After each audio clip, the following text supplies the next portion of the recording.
주신 하나님의 말씀 봅시다. 사도행전 1장 1절에서 8절 말씀 보도록 하겠습니다.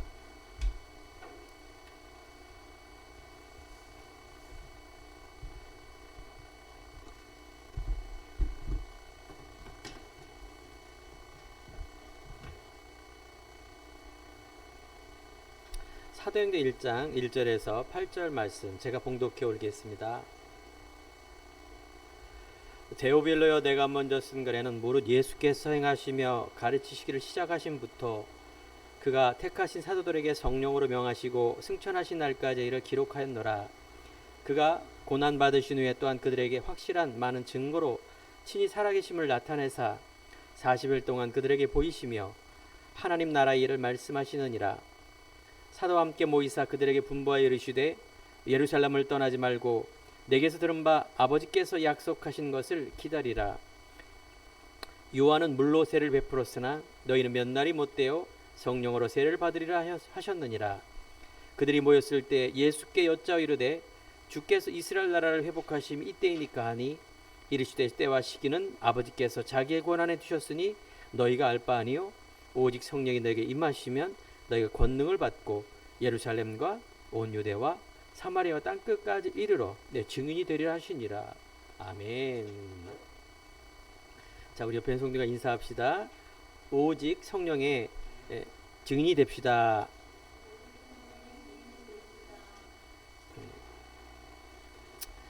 자, 우리가 지난주 또 지지난주 계속해서 사복음서를 보았습니다. 사복음서를 통하여 하나님은 친히 예수님이 그리스도임을 말씀해 주셨습니다. 오늘 여러분들이 예배 드릴 때 요한복음인 것처럼 우리가 드리는 예배가 영적 예배입니다. 영적 힘을 얻고 영적인 사실과 비밀을 발견하여 하나님이 주시는 놀라운 영적인 힘을 얻는 시간입니다. 그래서 우리가 말씀 속에 거하시는 하나님의 영적인 이 비밀을 발견하고 믿고 내 안에 깊이 뿌리를 내려야 됩니다. 신앙생활에 많은 사람들이 육적인 부분을 가지고 자꾸 뭔가 얻으려고 신앙생활을 합니다. 그걸 종교라 말했죠, 지난주에. 그래서 요한복음 4장에 보면 예수께서 이르시되 너희는 표적과 기사를 보지 못하면 도무지 믿지 아니한다, 이렇게 말합니다. 표적과 기사라는 거는 막 육적인 응답을 받는 그걸 말하는 겁니다.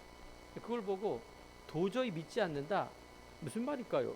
아니, 표적을 보면 더 예수를 믿을 텐데 믿지 않는단 말은 무슨 말일까요? 반대적인 표현 아닙니까? 하나님은 영적인 생명을 우리에게 주신 거예요. 단지 표적과 기사와 기적을 일으키는 것은 우리들에게 영적인 사실과 비밀을 깨닫도록 하기 위한 보이는 건데, 그 보이는 것에 사람들이 현혹되거나 미혹되거나 더 본질인 믿음은 보이지 않는 일이 벌어진다, 그 말입니다. 자, 그래서 오늘 여러분 너무 중요한 말씀입니다. 성경에 이제 사복음서의 예수님의 행적과 함께 예수님이 이제 하늘로 승천 올라가시면서 우리에게 당부한 말씀이 바로 오늘 이 말씀입니다. 그래서 서론의 사도행전은 바로 의사 누가가 썼습니다. 우리가 누가복음에서 살펴보았죠. 데오빌로여 각하 하면서 아마 이분은 각하, 굉장히 높은 사람인데 바로 예수를 믿은 사람 같죠. 그래서 의사 누가가 누가복음을 쓰고 또 사도행전을 썼어요. 예수님께서 죽으시고 행함과 오심과 태어남과 죽으심과 부활한 이후에 후속편으로 누가복음을 쓴 것입니다. 여기 보면 등장인물이 사도 바울도 나옵니다. 그 말은 곧 이 누가는요 바로 사도 바울의 동역자로 또 함께 정말 로마복음화, 세계복음화에 끝까지 쓰임받는 주의 종이죠. 그래서 오늘 사도행전은 가장 핵심적인 말씀 1장 8절에 보면 승천 후의 행적, 너희가 성령이 임하시면 너희 권능을 받고 예루살렘과 온 유대와 사마리아와 땅 끝까지 증인이 되어진다 라고 말씀을 하십니다. 그러면서 오순절 날이 이름에 사도행전 2절에 보면 성령 강림을 약속하며 기다리던 그 120명의 남은 자, 초대교회에 마가다락방에 모였던 이 사람들이 이 언약의 비밀을 갖고 기도했는데 급하고 강한 바람의 소리와 함께 불의 혀같이 성령이 임했다라고 표현하고 있습니다. 성령은 눈에 보이지 않죠. 하지만 실제로 임재하고 존재합니다. 이 복음이 예루살렘부터 유대와 사마리아를 거쳐 이방 세계 로마까지 땅끝까지 전파되는 전도와 선교의 역사를 기록한 책이 이 사도행전입니다. 선교행전이라 하며 성령 행전이라고 말하고 있습니다. 오늘 1장 8절에 증인, 너희는 증인이 되리라 이렇게 말합니다. 우리가 성령 충만함 받으면은 증인이 되겠죠. 증인은 보거나 체험한 사람을 말합니다. 말이나 다른 것을 하는 것이나 행함이 있는 믿음 속으로 들어가는 증인. 예수님께서 행함을 본 자들의 모임이 이제 부활 후 40일 동안 하나님은 계속 예수님은 하나님의 나라의 일을 말씀하십니다. 내용은 말씀이 없었어요. 자, 하나님께서는 에덴 동산 인간을 하나님의 형상과 모양대로 가장 축복된 에덴 동산으로 하나님은 아담 하와 인간을 부르셨어요. 이게 하나님의 나라입니다. 하나님이 통치하는 곳, 사단이 나라가 해지는 곳. 그래서 요한계시를 보면 새 하늘과 새 땅이 하나님 나라로 끝나는데 이런 성경 전체가 계속해서 예수님 하나님의 나라의 일을 말씀하시는 것입니다. 예수님의 마지막 강단, 이제 부활하시고요 다시 살아나셔서 승천이라고 해서 하늘로 올라가시면서 마지막 우리에게 주시는 말씀이에요. 뭐 얼마나 귀하겠어요. 사람이 죽을 때 마지막에 가장 중요한 유언을 하죠. 평상시에는 뭐 여러 가지 가족과 살면서 하지만 마지막 떠날 때는 가장 중요한 말씀한 거예요. 자, 그 말은 여러분 사도행전은 굉장히 중요한 말씀이며 예수님께서 이제 사복음서의 마지막 그 말씀은 되게 중요한 여러분들이 언약으로 다 붙들어야 돼요. 여러분들이 이걸 확인해야 됩니다. 오늘 성경에 보면 이런 말씀도 있어요. 너희가 예루살렘을 떠나지 말고, 이 말은 곧 사람들이 예수를 떠나려고 그러는 거예요. 분명히 지난 강단의 마지막 하나님이 주시는 나, 천명, 소명, 사명 발견하여 하나님의 임마누엘의 그 축복을 누려야 되는 그 시간에 이제 예수님이 죽으셨네? 예수님 부활하셨네? 끝. 떠날라 그러는 거예요. 천명, 소명, 사명 없어요. 내가 왜 예수를 믿어야 되고 내가 왜 예수를 전해야 되고 전도. 근데 더 중요한 건 뭔지 아십니까? 내가 어떻게 살아야 될 것인가를 우리가 깨달아야 돼요. 이 세 가지가 하나인데 대부분 교회 다니는 사람들이 그래 뭐 예수 가보자, 교회 가보자, 그래 훈련받아, 전도해보자. 그런데 삶이 이상한 거예요. 말 그대로 하나님이 주시는 지혜와 힘과 내가 무엇을 위해 살아갈 것인가에 대한 그런 목적이 분명하지 않고 육이에요. 육, 세상적인 것. 하나님의 것이 아니라 내 거, 내가 원하는 삶을 신앙 따로 삶 따로 이렇게 하는 겁니다. 성경과 우리의 삶은 하나가 되게 돼 있어요. 하나란 말은 우리가 세상 살아갈 때 하나님이 주시는 나 신분 권세로 살아가는 인생이에요. 그러면 시작도 내용도 목적도 다 하나님 것이 되어야 되는데 다 하나님 것이 안 된다 그 말하는 거예요. 교회는 열심히 다니고 기도는 열심히 하고 예배드리고 헌신봉사 다 하고 하는데 삶은 옛날에 살았던 그대로예요. 각인. 나 물질 성공 중심에 문제 오면 그거 막 하둥바둥해서 막 따로따로 그냥 살아가는 거예요. 따로따로. 이거 신앙생활이 굉장히 힘든 겁니다. 굉장히 힘들어요. 목사님 그거 어떻게 아시고 그래요? 제가 그렇게 살았기 때문에요. 제가 교회 생활 따로 내 각인된 목표와 행복과 기쁨과 기준이 다 달라요. 하나님 것이 아니에요. 내 거예요. 내 거. 그러니까 주일하고 토요일 날은 교회에 살고 봉사하고 찬양 연습하고 가르치고 뭐 다 해요. 얼마나 좋아요. 막 웃고 먹고. 월요일부터 힘든 거야. 월요일부터 토요일까지. 예. 왜 힘들어요? 아니 우리 삶 자체가 힘들잖아요. 학생이나 사람 만나는 거 얼마나 싫어요. 나와 다른 사람 만나서 막 참아야 되고 돈 벌려면 또 얼마나 힘들어요. 삶 자체가 힘든데 또 토요일 날 가면 또 이제 아이고야 이제 또 하나님 주여 내가 여기 왔습니다. 또 막. 자 그러면 오늘 사도행전 말씀, 이 말씀은 너무나 중요한 하나님의 말씀이에요. 이 속에 신앙 따로 삶 따로가 아니라 임마누엘의 삶, 하나님이 주시는 나를 회복하는 이제 바른 시작하는 삶. 그래서 하나님의 영적인 힘과 지혜를 가지고 하나님이 주시는 이 자존감을 가지고 내가 가는 세상 나가는 것, 이게 유일성이고 하나님이 주시는 달란트고 그 속에 우리가 담대함으로 가야 되는데 우리의 발걸음은 늘 사람과 돈과 현실과 문제에 치여서 그거에 막혀갖고 신분 곳에 다 놓치는 삶. 아유 또 잊어버렸네. 예배 드리면 아유 내가 또 왜 이랬을까. 자 그러면 오늘 여러분들 그리스도로 답을 내고 또 내가 살아야 될 이유가 하나님의 영광을 돌리는 그 일 속에 있다라는 이 결론 속에 들어가는 것.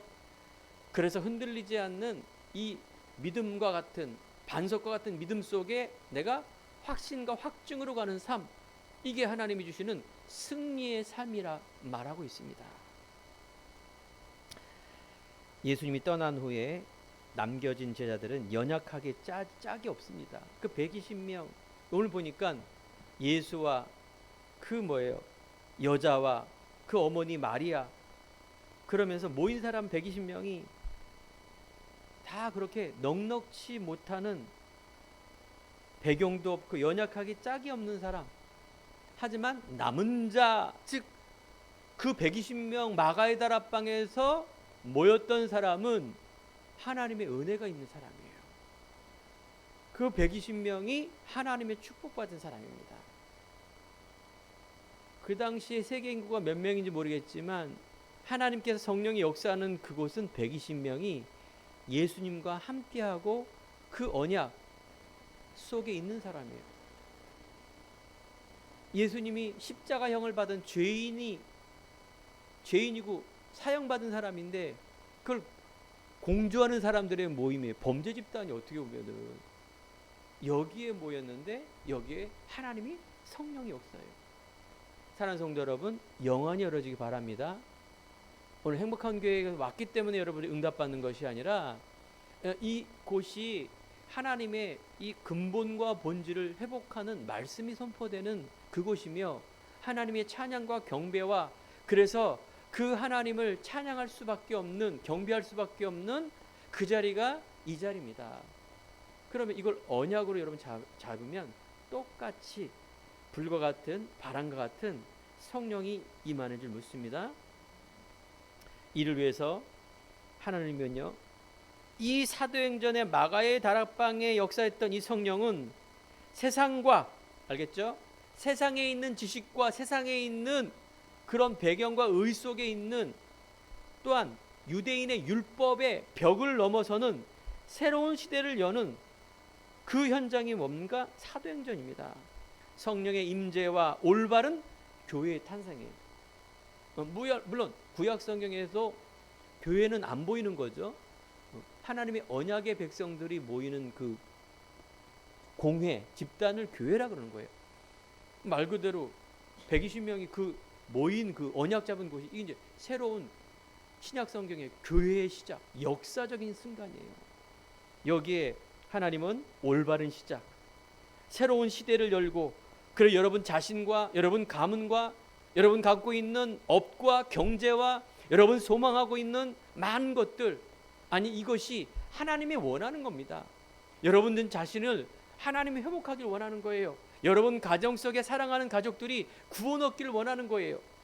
여러분 가는 모든 업과 달란트 모든 것이 하나님이 주시는 것으로 자존감을 가지고 내가 돈을 벌어야 될 이유, 살아야 될 이유, 내가 세상을 살아야 될 모든 이유가 하나님의 영광을 돌리는 이유, 그 영광이 뭡니까? 오늘 중요한 말씀이 나오는데 새 뜰이에요.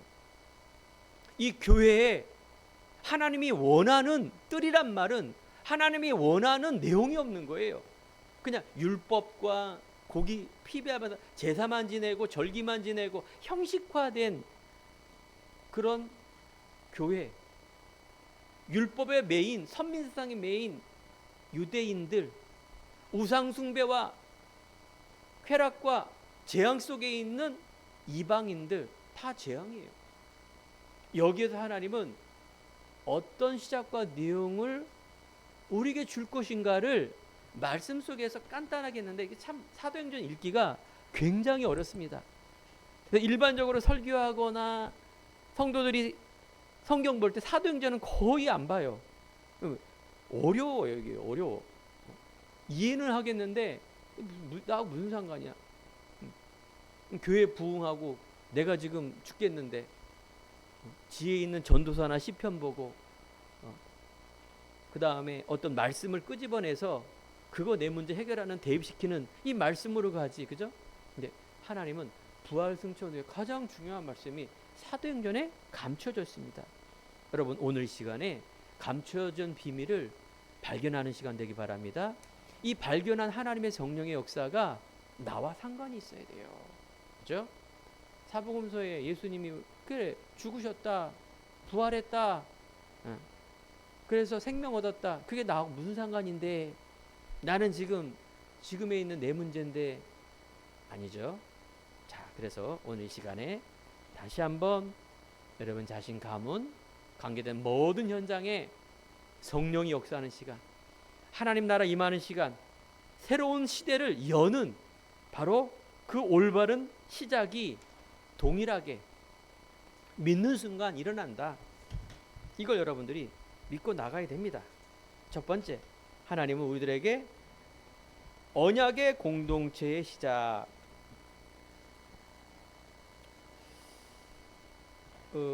언약 가진 120명이 모였어요. 소수죠. 여러분들 파레토의 법칙이라는 것 있습니다. 이탈리아에. 즉 20%가 80%를 지배하거나 이끄는 거예요. 개미를 갖고 실험을 한 겁니다. 처음에 개미 집단을 딱 보면서 자세히 관찰한 거죠. 일개미, 뭐 여러 개미. 가만히 보니까 개미도요 80%는 일을 막 하는 척해. 대부분 20%가 열심히 일하는 거예요. 보니까 이거 뭐야? 20% 중에서도 또 시간이 지나니까 또 20대 80으로 또 나눠지는 거를 또 발견했대요. 그러니까 우리가 파레토의 법칙이다 그러면 우리 있는 모든 집단 속에 20%가 80%의 사람을 80% 일을 이끌어가는 그런 부분이 있다 그 말이에요. 그 말은 곧 소수라고 말이에요. 소수가 다수. 재산도 20%의 집단이 80%의 그런 모든 부분을 재산을 차지하고 있다. 그 사람들이 그 20% 안에 들어가려고 노력은 하는데 일반적으로 확률적으로 삶 속으로 2대 8이다 그 말이에요. 그 하나의 법칙이죠. 근데 영적인 부분은 무슨 말씀을 드리고 싶냐? 소수에 있는 120명의 하나님의 은혜 받은 사람이 마가의 다락방에서 모였다라는 겁니다. 그래서 이 언약의 공동체라 말씀드렸죠. 이 교회예요. 여기는 모인 사람들이 여자들과 예수의 어머니와 하면서 전혀 뭐 세상적으로 12제자도 도망가고 한 제자는 없어요. 배신해서 팔고. 제일 저는 성경 속에서 그 예수가 부활하고 했는데 베드로가 나는 고기 잡으러 간다, 이 말이 굉장히 중요한 의미예요. 우리 인간이기 때문에 그래 예수 믿어서 그래 어쩌란 말이야, 다시 생업으로 돌아간다 그 말이에요. 죽으시고 부활하고 끝. 천명 소명 사명 이런 게 전혀 없는 거예요. 그냥 또 옛날처럼 고기 잡아 먹고 살고 또 오늘 왜 안 잡혔네 막 그렇게 산다 그 말이에요, 베드로가. 한데 하지만은 우리들에게 중요한, 아까 제가 말씀드린 거 있죠. 이걸 발견해야 돼요. 신앙생활 교회 다니면서 이유, 내가 누구며 내가 무엇을 위해 살아가며, 내가 이제 한 번은 죽어요. 죽으면 천국인데 천국을 넘어 상급이 있고 거기에 상급의 기쁨과 행복이 있는데 이 가치를 위해서 우리가 살아가는 겁니다. 하나님께서 이 중요한 내용을 사도행전에 말씀하셨어요. 그래서 이 언약의 공동체는 어떤 시작을 했는가. 첫 번째가 오늘 데어빌려 내가 먼저 쓴 글에는 누가복음인데 그 속에는 누가복음 사복음서에 아시죠? 예수님께서 그리스도 일을 하려고 이 땅에 오셨다. 그래서 그분은 예언한 말씀대로 동정녀로 오셔야 되고 고난과 죽음과 부활하셔서 인간 사람에게 함께하기 위해서 그분이 임마누엘 아저씨 이 땅에 오셨다라는 그 얘기 쓴 거 아닙니까? 이때 지난 강단에서 예수님이 나의 주인 되어야 된다 말씀드렸죠. 예수님께서 가장 중요한 나의 주인이 되어야 돼요. 다른 어떤 것이 목적이 되고 주인이 되면 안 됩니다. 거기에 뭐 어떻게 하라, 그 행동을 그렇게 해요. 나 믿습니다 하고 뭐 고상하게 믿든 복잡하게 믿든 열심으로 믿든 조용히 믿든 행동하는 결과를 보면요, 그 사람의 믿음의 상태를 볼 수 있는 겁니다. 그럼 그렇게 본다면 베드로는 아주 그 타이밍이 이분이 뭔가 전도자 인생이 아니에요.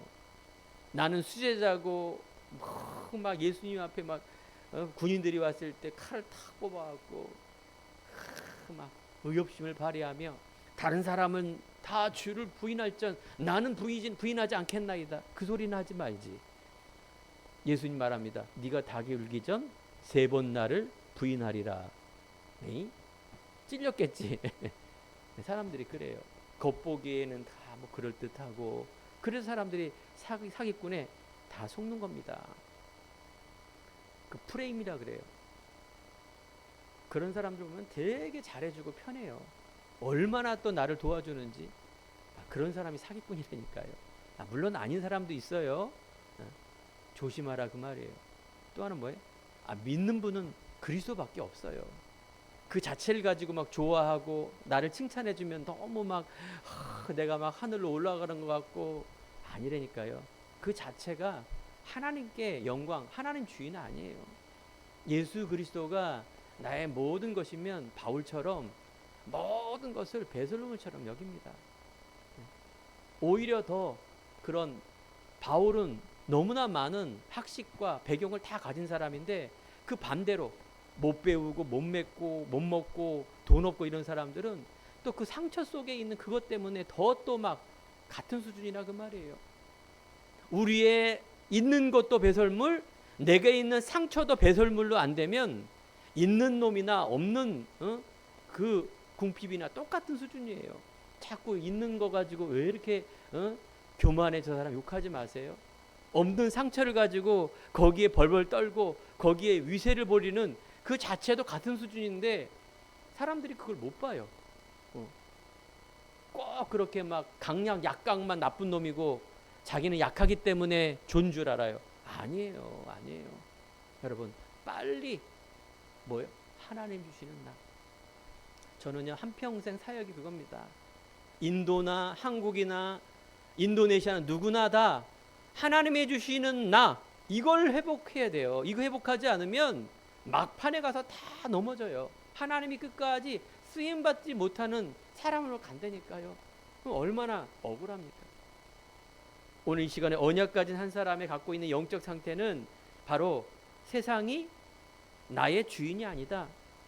현실과 세상 중심의 나라, 내가 주인된 삶, 내 옛 과거의 삶에서 오직 주님만이 나의 주인 되시며 이 생명과 복음의 삶으로 나는 믿음으로 말씀 성취의 증인으로 나아간다라는 이 정체성, 이것을 갖고 있었다. 그 이유가 예수가 그리스도, 이걸 알고 여기에 답과 결론을 내리는 사람, 이 힘은 세상의 능력과 다릅니다.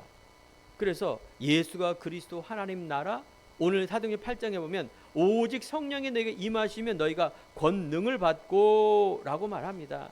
여기서 말하는 권능은 뭡니까? 힘이에요. 힘, 능력이죠. 이 힘은 세상의 능력과 다릅니다. 권능이란 말은 즉 권세 있는 능력이죠. 예를 들어서 운전하는 사람들이 운전할 수 있는 능력이 있는 거예요. 드라이버 얼마나 잘하는지 운전을 능력이 있어요. 일종도 있고 버스도 운전하고 능력이 있어요.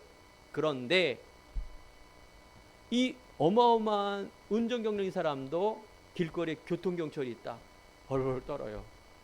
교통경찰이 혹시 실수를 해서 몰래 불법을 저런다. 거기서 딱 그러면 딱 서야 돼요. 이걸 뭐라 그래요? 권능이라고 해요. 권능. 알겠죠? 그러면 권능을 누가 받는다고요? 예수 주인 된 사람에게 권능이 있어요. 세상 사람들은 세상 살아가는 그런 배경과 돈과 지식과 자기의 열심으로 살아가는 능력을 있는데 권능은 없어요. 물론 비유로 따진다면 경찰, 대통령, 제가 그 얘기하는 게 아니라 영적인 권능을 말하는 거예요. 믿는 사람들에게는 예수를 믿는 순간 예수 권능, 권세가 임해요. 권세, 직분이죠. 그러면 권능이 나타나요. 여러분들 이거 사용해야 돼요. 세상적으로 위 선배가 있고 사장이 있고 대통령이 있는데 나 권능 있어. 내가 왜 이런 걸 해? 그건 또라이죠. 신비주의자 그렇게 하는 겁니다. 당연히 우리는 세상에서 섬겨야죠. 그렇죠? 그런데 권능 있다. 당연히 우리가 존중해야 하고 당연히 나는 그걸 배워야 돼요. 그 권능 있는 사람의 태도죠. 권능은 영적인 거라니까요. 아무리 대통령이 돼도 아무리 연예인이 돼도 우울증, 하나님을 떠난 조울증, 의처증, 정신문제 빠져나올 수가, 해결할 수가 없어요. 인간은 영적 동물이기 때문에 영적 문제 와요. 하나님 못 만나면, 그리스도 모르면 영적 문제 와요. 모든 연예인들이 대단하게 막 기뻐하고 하는 것이 아니에요. 그 내면에 보면 공황장애, 정신문제, 말 표현할 수 없는 그런 문제를 가지고 살다가 마약과 약물과 그러면서 어떤 쾌락과 끝까지 막 더 자극적인 것을 하다가 결국은 극단적인 선택하거나 감옥에 가거나 아무튼 말로가 그렇게 되는 겁니다. 여러분 그게 부럽습니까? 여러분 그 부러워하고 있잖아요. 물론 살기 위해서 먹지만 사람은요 안 그래요. 다 하나님을 주인 안 되면 내 안에 그 흑암망대라 그래서 이 나도 모르는 그런 우상에 의해 하나님을 주인 안 된 그 자리에 자꾸 내 상처와 교만 속에 그게 파고들어요. 이게 무서운 거예요. 그러면 우리는 빨리 오늘 말씀을 들으면서 그리스도 예수가 나의 주인, 이 말은 곧 내가 예수 때문에 행복한 사람, 예수 때문에 행복하려면 예수로 답을 얻어야 돼요. 그 그리스도가 나도 나를 모르는 이 문제를 해결하기 위해서 죽으시고 부활했구나. 내가 이걸 믿어야 되는구나. 이걸 잡지 않으면 빠져나올 수 없다 그 말이에요. 보좌의 능력으로 지금도 역사합니다. 이 성령의 능력, 그래서 전도의 문, 말씀이 성취됐단 말은 요엘서 2장 28절에 보면 하나님의 그 영이 바로 우리에게 준다라는 이 말씀이, 그러면서 3천 제자가 일어나고 현장 변화가 일어나는 역사기, 성령이 역사하는 오순절 날에 이 일이 벌어지는 겁니다. 오순절 날이 이미 이름에 내가 내 영을 만민에게 부어주리니. 출애굽할 때 우리는 이스라엘 지금도 그 절기를 지킵니다. 세절기, 유월절, 오순절, 수장절. 유월절은 바로 피 바른 날인데 오순절 날이 이름하는 이름에라는 말은 50일째 되는 날. 빠져나오는데 이 광야와 사막에서 다 죽을 거 아닙니까? 그런데 50일째 되는 날 농사를 통해서 곡식을 거둬요. 아니 그 불모지에 얼마나 대단합니까? 이걸 절기를 지킨 거예요. 이 말은 곧 우리가 예수를 믿고 50일째란 말은 오순절 날이 이름에 열매가 맺는 거예요. 여러분 개인과 가문과 가정, 생각, 영적, 육신 모든 내가 갇혀있는 내 문제 속에 그리스도 예수를 내가 예루살렘을 떠나지 않고 기도하며 기다리는데 이 역사가 일어나는 오순절의 역사가 여러분들 안에 임한 줄 믿습니다. 이거 믿고 나가세요. 이때 초대교회가 함께합니다. 맥주절이라 하며 추수절기로서 예수 그리스도라고 고백하는 사모하는 사람에게 성령으로 대표적으로 받습니다. 이게 바로 올바른 믿음, 올바른 복음. 그래서 우리가 올바른 복음이 중요한 거예요. 왜 교회를 다니는지, 믿음도 어떤 믿음인가가 중요한 거고 또 어떤 기도가 중요한 거예요. 하나님이 통치하는 언약의 백성 속에 이 성령이 역사하는 그 현장이 사도행전 2장의 역사입니다. 오순절 날이 이미 이름에. 그래서 우리는 먼저 사도행전을 보면서 갈보리산, 예수님은 중요한 순간에 산에서 이 말씀하셨잖아요. 갈보리산이라는 말은 예수님께서 거기 십자가에서 고난받고 죽으신 그 산을 말하는 거예요. 대표적으로. 그러면 갈보리산 그러면 사복음 전체를 말하는 겁니다. 알겠죠? 유대인이나 사마리안이나 2000년 전이나 지금이나 똑같습니다. 갈보리산 체험을 해야 돼요. 예수 체험. 나이가 많으나 어리나 내가 직중이 높거나 낮거나 빈부에 어떤 상관없이 갈보리 체험. 예수 그리스도는 근본 문제 해결자. 예언한 그 그리스도가 예수로 오셔서 그리스도 일을 행하시며 마귀의 일을 멸하시며 운명과 저주 지옥 죄의 권세를 이기시고 사망의 권세를 이기시고 바로 살아나셔서 지금도 나와 함께 했을 때 하나님 만나는 길, 내가 곧 길이요 진리요 생명이니 나로 말지 않고는 아버지께로 올 자가 없다. 영접하는 자 곧 이를 믿는 자들에게는 하나님의 자녀가 되는 권세를 주셨으니 바로 그래서 사망에서 생명으로 옮겼느니라. 여러분 다 과거형입니다. 믿으세요. 안 믿어지는 것 그럴 수 있습니다. 그래도 믿으세요. 끝. 요한복음 19장 30절 다 이루었다. 과거 완령형 다 이루었어요. 뭘 이뤘어요? 아까 그 세 가지를 이뤘다 그 말이에요. 지금도 세상은요 많은 부분에 뭐예요? 돈 중심, 나 중심, 물질 중심, 인간 중심으로 가요. 반대가 뭐예요? 우리는 하나님 중심으로 가는 게 맞는 거예요. 이번에 보니까 빌 게이츠가 유퀴즈에 나왔더라고요. 제가 잠깐 보니 어마어마한 사람이에요. 그 사람의 성실, 노력, 도전 정신. 그러면 또 너무 깜짝 놀랄 소식. 그 사람의 세계의 부자 4위. 재산이 180조, 재단까지 합치면 280조를 자기가 죽을 때 다 기부하겠대요. 사회. 누굴 위해서? 인간을 위해서, 병을 위해서, 인간의 행복을 위해서 다 기부하겠대요. 99%의 재산은. 아니 세상에 그런 사람이 어디 있습니까? 부자 된 것도 마이크로소프트웨어를 처음에 대개혁적이고 혁신적인 일을 보였는데 죽는 것도 그렇게 죽어요. 인간을 위하여. 되게 아름답지 않습니까? 그런 사람이 어디 있어요? 없어요. 그럼 자녀는 어떻게 유산 안 남겨요? 자녀는 알아서 해야지 자기들이. 아니 세상에 이런 사람 나 한 번도 못 봤어요. 역사적으로 왕은 자기 자녀에게 모든 사람 그래도 몇 %인데 아예 이런 사람이 어디 있습니까? 윤리나 사회나. 그런데요, 딱 한 가지가 없어요. 뭘까요? 그리스도가 없어요. 사랑하는 성도 여러분, 여러분과 빌 게이츠에게 비유하겠습니까? 그죠? 수준과 실제와 내용과 생각과 사상과 그 멋짐이. 근데 여러분, 한 가지가 있다라는 그것 때문에 여러분들이 살아나요.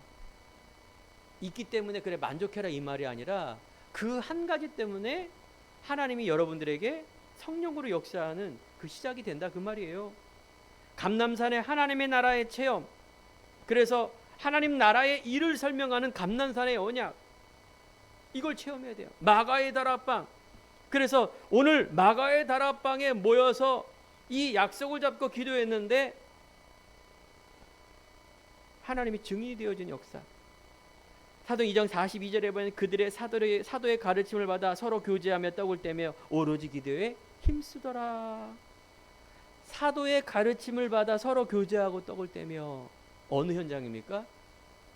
우리 행복한 교회의 현장 아닙니까? 떡은 아니더라도 매일 반찬 돌아가면서 이렇게.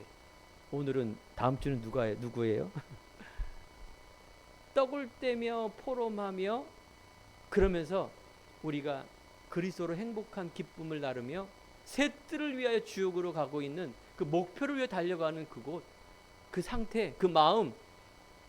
이게 진짜로 가면 또 하나님의 때가 이르면 오순절날 이름에 이 일이 반드시 벌어집니다. 여러분 믿습니까? 아멘. 여러분 아픈 부위에 손을 얻으십시오. 아멘. 난 사람 일어서십시오. 낫습니다. 할렐루야. 그 나서 어쩌란 말이에요. 그게. 기쁘죠, 그죠? 그럼 안 죽어요? 그 다음 죽어요. 근데 증인이 어떤 증인이에요? 예수 증인이 아니라 자기 난 거. 어쩌면 더 깊이 들어가면 자꾸 예수보다는 육적인 거. 그걸 또 행하는 사람들은 또 노려요. 그걸 이렇게 해서 더 크게 부흥이 이름이 알려지고. 하나 원하는 게 아닙니다. 난 게 나쁜 게 아니라 우리는 누구의 증인이 돼요? 오직 성령의 증인이 돼야 돼요. 올바른 그리스도의 제자를 세워야 돼요. 두 번째, 이런 핍박 속에서 자라나는 교회. 그곳의 모임은 다 왕따 당하고 죽임을 당하고 불이익을 당합니다. 언약이 있기 때문에 가는 겁니다. 알겠죠? 여러분들이 현실 속에 눈치 보지 마세요. 볼 때 보시고요. 하나님이 주시는 말씀 잡고요. 자존감 잡고요. 하나님이 주시는 언약의 말씀의 비밀을 가지고 내가 직장과 사업과 학업 속에, 내 미래 속에, 만남 속에 여러분 이게 담대하게 가야 됩니다. 여러분들에게 주시는 오직 유일성 응답 옵니다. 말씀이 성취가 되며 현장 그대로 변화가 일어나며 예수의 3천 제자가 일어나는 그 응답 속으로 가는. 그래서 날마다 마음을 같이하여 성전에 모이기를 힘쓰고 집에서 떡을 떼며 기쁨과 순전한 마음으로 음식을 먹고, 그래서 모이기를 힘쓰면서 하나님의 이런 초대교회의 역사. 이때 예수님은 부활 이후에 세 가지를 결론적으로 약속하셨어요. 너희는 가서 모든 민족으로 제자를 삼아 아버지와 아들과 성령의 이름으로 세례를 주라. 오직 성령에 내가 임하시면 권능을 받고 땅끝까지 증인이 되리라. 네가 나를 사랑하느냐? 어린 양을 먹이라. 후대 세우라. 중요한 명령, 약속, 이 세 가지를 줬는데 공통점이 이때 하나님이 너희와 항상 함께하겠다. 그렇습니다. 사랑하는 성도 여러분, 여러분들이 증인되는 그 길 속에 하나님이 함께하신다고 약속하셨습니다. 그 약속을 믿고 여러분 기뻐하세요. 어떤 두려움과 염려 속에 그 과거에 매여 있는 그 어떤 부족한 것 때문에 걱정하는 거 뭐 당연한 거 아닙니까? 하지만 여러분 새로운 시작, 이제부터 시작하면 됩니다. 그렇죠? 도전하시고 내가 시작하시며 또 그래서 인도반 어떻게 자유함과 평안함과 답과 결론을 가지고 가는 여러분 발걸음, 전도자의 발걸음이에요. 때가 되면 하나님 만나게 해주세요. 그때 그리스도 말하는 거 어렵지 않습니까? 여러분 누리지도 못하는데 막 억지로 막 할 필요가 없어요. 빚내서 막 아프리카 갈 필요가 없어요. 여러분들이 막 시간 쫓아가면서 택시 안에 탔는데 막 어떻게 하면 막 이 사람에게 복음을 전해서 뭐 그럴 필요 없어요.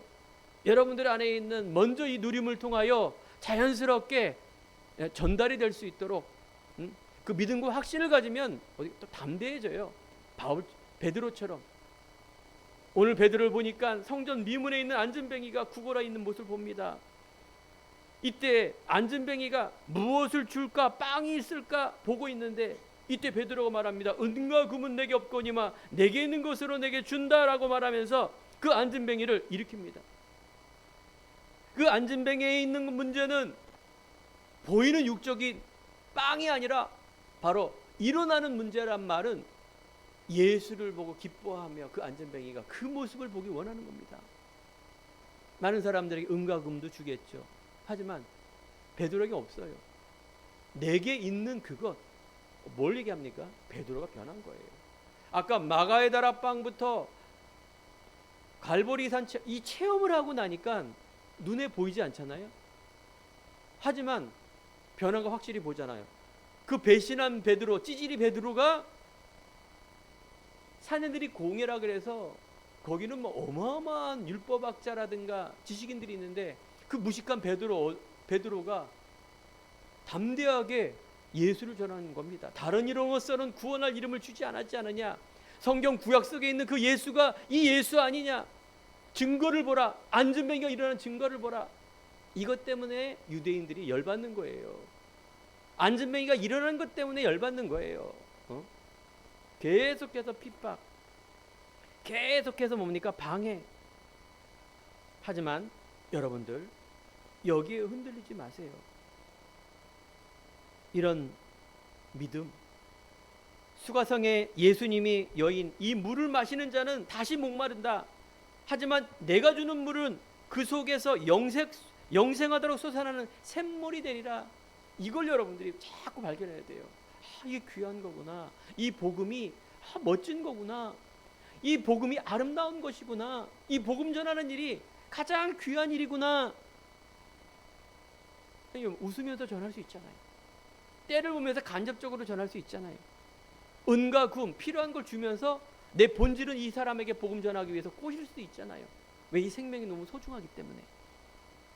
이게 여러분들 우선순위가 안 되면 자꾸 다른 걸 방법으로 해요. 이렇게 하면 하나님이 복 주시겠지. 아니라니까요. 명령이니까 그냥 억지로 하거나 막 앞뒤 안 보고 그냥 막 뭐 나쁜 건 아니지만 좋은 게 아닙니다. 사랑성도 여러분, 베드로가 변했어요. 바울이 변했어요. 바울은 완전히 교회를 박해하는 사람이었는데 전도자로 바뀌었어요. 언제? 하나님 만나고 하나님 만나는 다메섹 도성에서 예수를 만나는 순간, 과거에 있는 빌립보서에 보면 자랑할 거, 할례를 받고 베냐민 지파여 히브리인이여 바리새인이여 율법에 흠이 없고, 그런데 교회를 박해하는 자로 열심이었다. 그런데 내가 이거 배설물로 여김은 내 안에 하나님의 그리스도 안에서 발견되어지길 원한다. 오직 그리스도를 얘기합니다. 그리스도를 만난 후, 그렇습니다. 여러분과 제가 그리스도 체험해야 돼요. 이것이 내 안에 마음과 영혼을 열어서 주인 삼아야 돼요. 내게 있는 것이란 말은 하나님의 은혜가 임해야 됩니다. 바울과 함께 전도자로 80명이 같이 로마 복음합니다.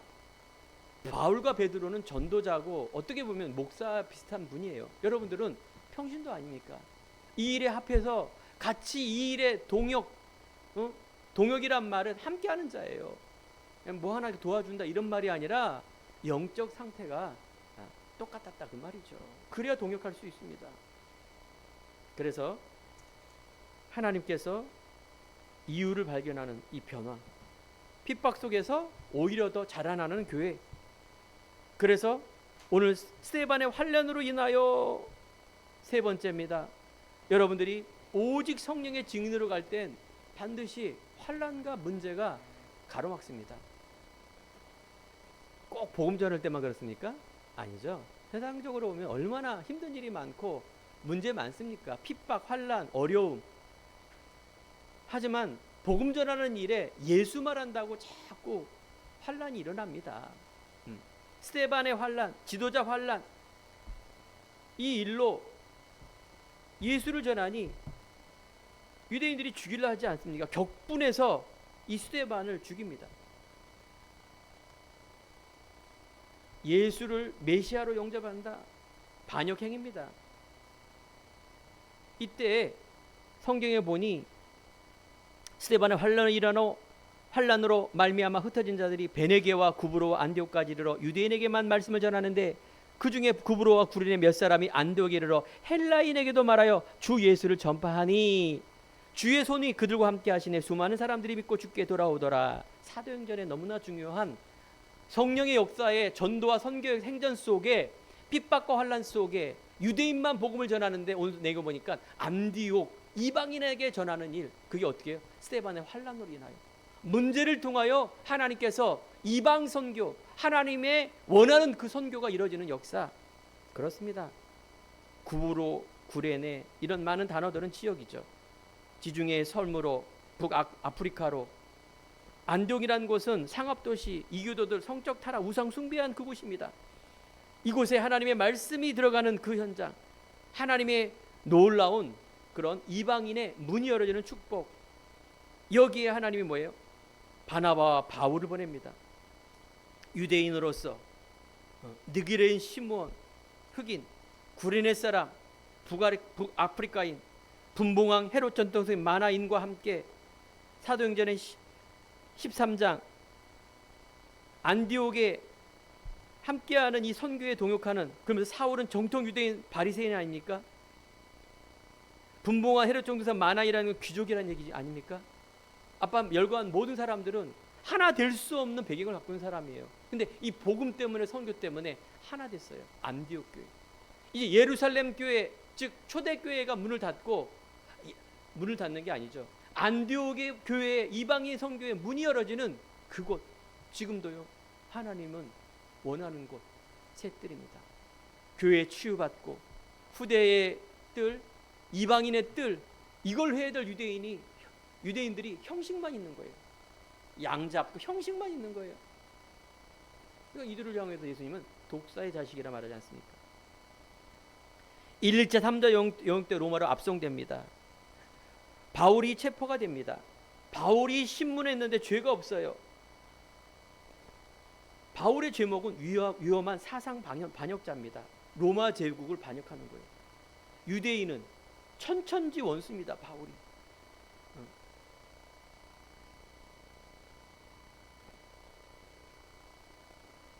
그래서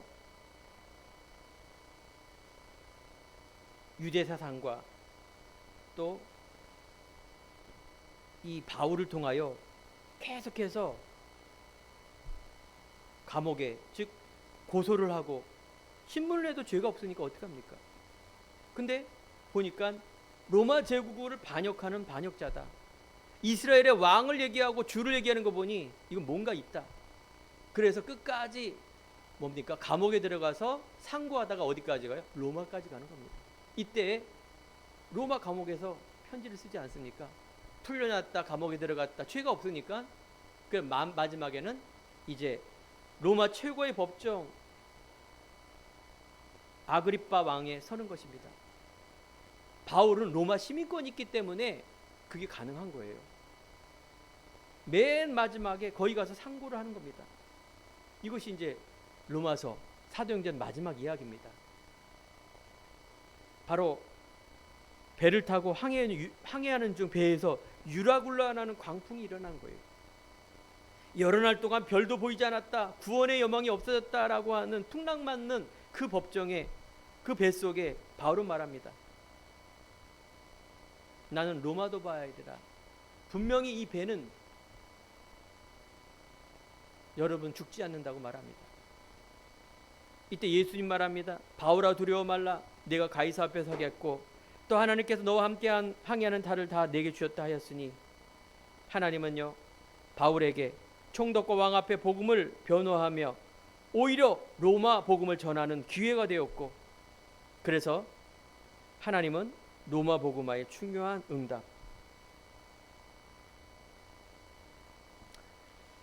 자, 오늘 이제 오직 성령의 증인이란 말, 여러분 복음으로 답과 결론 얻어 땅끝까지 증인되는 일 속에 많은 이런 여정이 있지만 하나님은요, 그 문제를 통하여 하나님이 더 큰 계획으로 문을 열어주시고 이방 선교와 오늘날 우리에까지 복음 전하는 제1, 2, 3차 전도 여행 속에, 선교 여행 속에 하나님의 놀랍게 역사하는 그 천명, 소명, 사명을 발견할 줄 믿습니다.